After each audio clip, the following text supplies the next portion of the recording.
Assalamu alaikum everyone, welcome back to another episode with Rising Common Convert. I'm Kelly, and this is about having the pressure to choose between a sect, Sunni or Shia.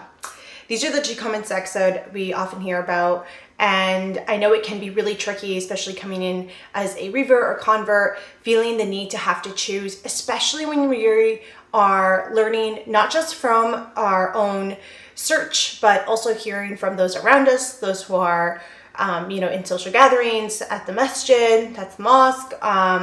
So it can be very challenging. And I know that it's something that people within the community still have, the courage, I want to say courage, to ask and the confidence to ask. But it can be very hard coming into something, into a group of people where they're asking you something so personal, because it really is. And at the end of the day too, when someone comes into, a space that is fairly new, being a Muslim convert, walking into areas and discussions where you're talking about practices and the traditions, it can be tricky when you start hearing about different sects and who does what and how they do it and how things should be followed.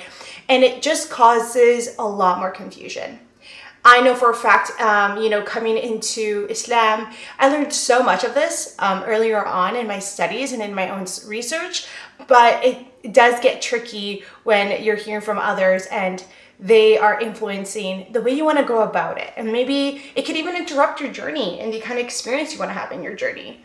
So I would love to, talk a little bit about what these sects are and how it is that, how it is that you can manage and maneuver these kind of questions and interactions when it comes to choosing a sect. And if you do feel pressure, what helped me?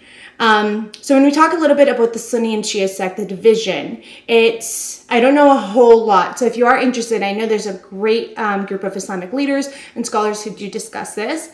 But the idea of it is just, it goes back in the 14th centuries, back in the day when Prophet Muhammad ﷺ was, choosing his next successor to lead the Islamic foundations and the Islamic principles that he had put out and had as in messages.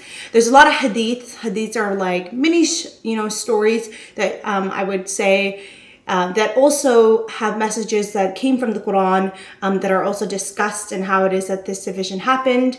But honestly, the main focus of this whole, coming into Islam, converting into this new religion, is understanding what Islam means. And for me, the simplest way entering, for the first couple of years and even from learning about Islam, was to remind myself that Islam means submission to God, right? Islam means being able to, follow Islam in the best way that you possibly can, and showing it in actions and in your words and in your being, and growing to be the best Muslim that you can be.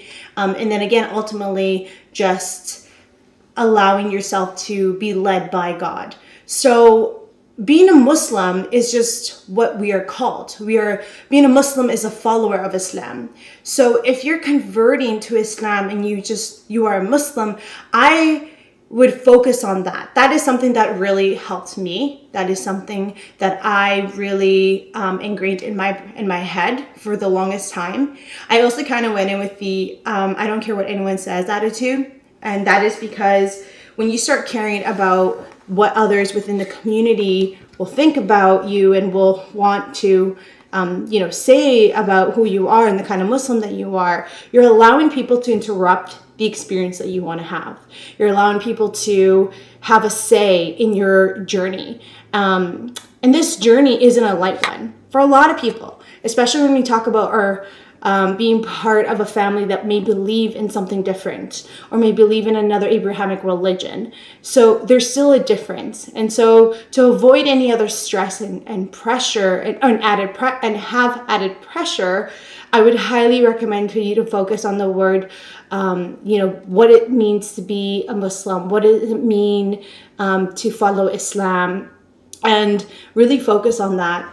There is a saying in the Quran, And it does talk a little bit about this as well, about the focus, not being on the division, not focusing on the division. And so we're talking about the sects because there's more than just the two. The Sunni and Shia, these are the two common ones I think you hear a lot more about because it's what we are more likely to be exposed to. And these are the practices that are more likely to be discussed on the internet. But there's a lot more out there. And again, a lot of these things happened years and centuries ago.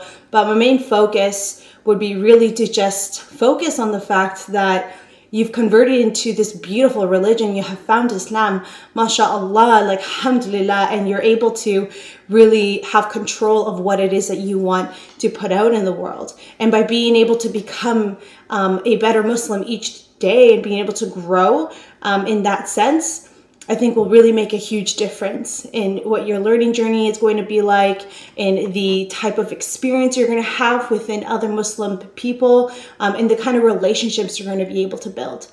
Because it is a lot of fun. It is a beautiful thing. And so my advice to you, because it's something that I did, is to really just focus on that part.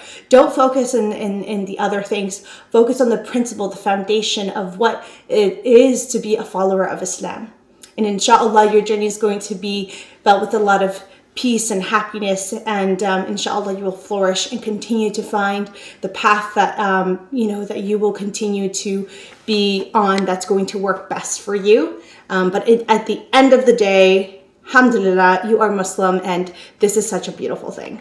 Thanks for listening. Assalamu alaikum.